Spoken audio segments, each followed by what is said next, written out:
পার্শ্ববর্তী রাষ্ট্র এই ভারত এশিয়া মহাদেশের একটা ডাস্টবিনে পরিণত হয়েছে। পুরো দেশের যত খারাপ লোক, যত হত্যাকারী, যত রাহাজানি, যত হারাজানি, যত চোরকারবারি, যত মাদক চোরকারবারি সব খিয়া এই ভারতে পলায়। এই হত্যার পিছনে শুধু ভারতই না, ভারতের সাথে মিলেমিশে এই ইন্টারিম গভর্নমেন্ট, এই বর্তমান এস্টাবলিশমেন্ট তারাও এর জন্য দায়ী। ওসমান হাদি হত্যার পিছনে যারা আছে তাদেরকে খুঁজে বের করেন। পাগলামি বাদ দেন, টিকটক করা বাদ দেন। একজন উপদেষ্টা আমরা ক্ষমতায় বসাইছি, আল্লাহ জানে কারা ক্ষমতায় বসাইছে। 5 আগস্টের পর আমাদের কপাল খারাপ, আমরা এমন একটা লুঠা ইন্টারিম গভর্নমেন্ট পাইছি যে গভর্নমেন্ট কোনো কাজের কিছুই করতে পারতেছে না। কূটনীতিকদের সাথে গোপনে বৈঠক করছে, তাদের উপরে আমরা আস্থা হারিয়ে ফেলেছি।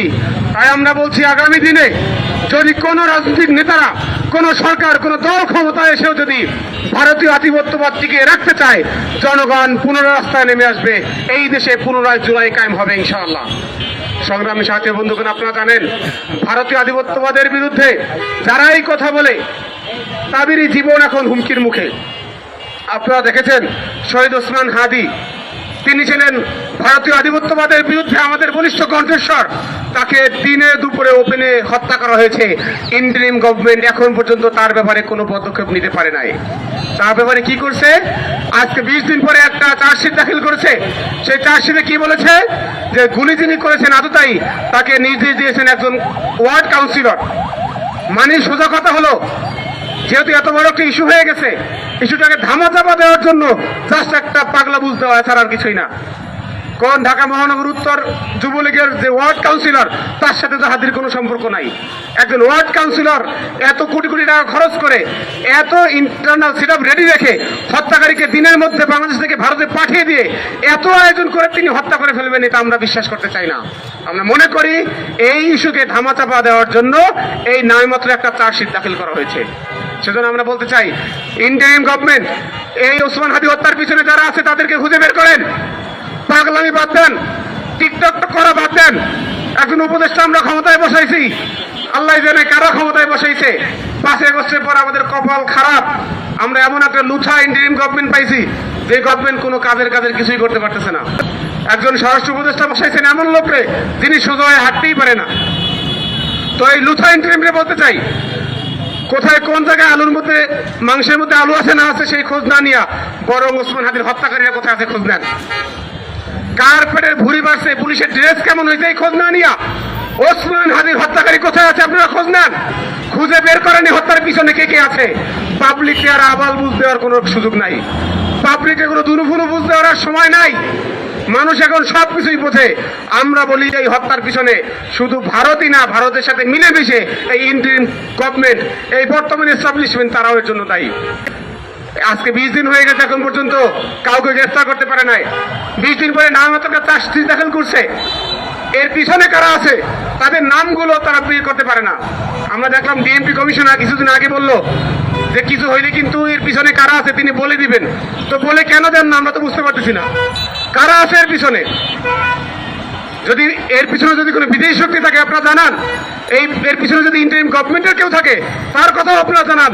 মানুষ জানুক, ইন্টারিম গভর্নমেন্ট যদি তাদের বিচার করতে ব্যর্থ হয়, এই দেশে ওসমান হাদির শত শত ভাইরা এখনো জীবিত আছে। আমাদের সহজ কথা, এই সব নামমাত্র চার্জশিট বাদ দিয়া যারা সত্যিকারের যারা হত্যাকারী, এর পিছনে যারা ইন্ধনকারী, যারা এই হত্যার পিছনে কাজ করেছে, তাদের প্রত্যেকের পরিচয় প্রকাশ করে তাদের একজন একজন করে গ্রেফতার করে নিয়ে আসতে হবে। আমাদের দুঃখের বিষয়, আমাদের পার্শ্ববর্তী রাষ্ট্র, আপনারা জানেন এই দেশের মধ্যে যে কোনো আকাম, যে কোনো খারাপ কাজ যেই করুক, দিন শেষে ঘুরে ফিরে জানা যায় সে ইন্ডিয়া গিয়ে পলাইছে। শেখ হাসিনা 2000 মানুষকে হত্যা করে ইন্ডিয়া গিয়ে পলাইছে।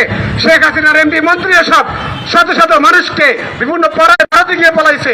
আবার দেখলাম ওসমান হাদির হত্যাকারী, সেও ভারতে গিয়ে পলাইছে। আজকের আমাদের পার্শ্ববর্তী রাষ্ট্র এই ভারত এশিয়া মহাদেশের একটা ডাস্টবিনে পরিণত হয়েছে। পুরো দেশের যত খারাপ লোক, যত হত্যাকারী, যত রাহাজানি, যত হারাজানি, যত চোরকারবারি, যত মাদক চোরকারবারি সব গিয়া এই ভারতে পলায়, সব গিয়ে ভারতে হাজির হয়। আজকে ভারত এই এশিয়া মহাদেশে একটা ডাস্টবিনে পরিণত হয়েছে। এই দেশের এই মহামারী, এই ডাস্টবিনকে আমরা সতর্ক করতে চাই। হয়তো ঠিক হয়ে যান, হত্যাকারীদেরকে দেশে ফিরে দেন, অপরাধীদেরকে আমাদের হাতে তুলে দেন। যদি না দেন, দিন শেষে সকালের পরে সারাদিন শেষে ডাস্টবিনের ময়লাতে আমরা সাগরে ফেলে দেই। এই ভারত যদি আমাদের সহযোগিতা না করে, যদি হত্যাকারীদেরকে ফিরিয়ে না দেয়, শেখ হাসিনা হত্যাকারীকে থেকে যদি ফিরিয়ে না দেয়, আমরাও বলবো এশিয়া থেকে ভারতের নাম কিন্তু মুছে দেওয়া হবে।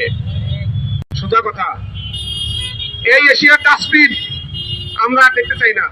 আমরা চাই পার্শ্ববর্তী রাষ্ট্র আপনারা আছেন, ভালো আছেন, থাকেন, আপনাদের সাথে রাষ্ট্রীয় সম্পর্ক আমাদের থাকবে, কিন্তু দেশের উপরে কোনো খবরদারি করবেন, দেশের খারাপ মানুষগুলোকে আশ্রয় দিবেন, হত্যাকারীদেরকে আশ্রয় দিবেন, চোর কারবারিদেরকে আশ্রয় দিবেন, মাদক কারবারিদেরকে আশ্রয় দিবেন, তাহলে কিন্তু আপনাদের সাথে রাষ্ট্রীয় সৌজন্য রাখার আর কোনো সুযোগ নাই।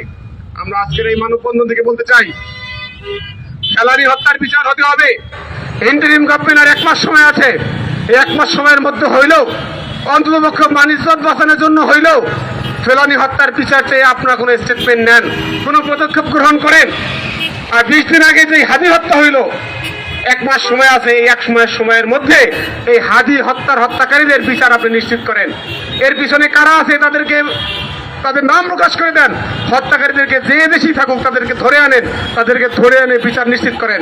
যদি বিচার নিশ্চিত না করতে পারেন, তাহলে আমরা বুঝে নেব শহীদের রক্তের সাথে, শহীদের রক্তের উপর দিয়ে যে ইন্টারিম গভর্নমেন্ট আমরা গঠন করছি, আপনার শহীদের রক্তের সেই বদলা, শহীদের রক্তের সেই মান আপনারা রাখতে পারেন নাই। আজকে আমাদের এই আধিপত্যবাদ বিরোধী মানববন্ধন থেকে আমরা এই 2টা দাবি জানাচ্ছি। প্রথমত, ফেলানী হত্যার বিচারের দাবিতে বিচার চেয়ে রাষ্ট্র যেন কোনো অবশ্যই পদক্ষেপ নেয়, এবং দ্বিতীয়ত অবশ্যই যেন ওসমান হাদি হত্যাকারী যারা যেখানে আছে সেখান থেকে তাদেরকে গ্রেফতার করা হয়। এবং আমাদের পার্শ্ববর্তী রাষ্ট্রের প্রতি আমাদের অনুরোধ থাকবে, আপনারা একটা ডাস্টবিনে পরিবর্তন না হয়ে বরং বাংলাদেশের যত খারাপ লোক আপনার দেশে পালাইছে, যত হত্যাকারী চোরা কারবারীরা আপনার দেশে আশ্রয় নিয়েছে, রাষ্ট্রীয় স্বার্থে, দেশের স্বার্থে, মানবতার স্বার্থে তাদেরকে আপনারা বাংলাদেশে ফেরত দেন।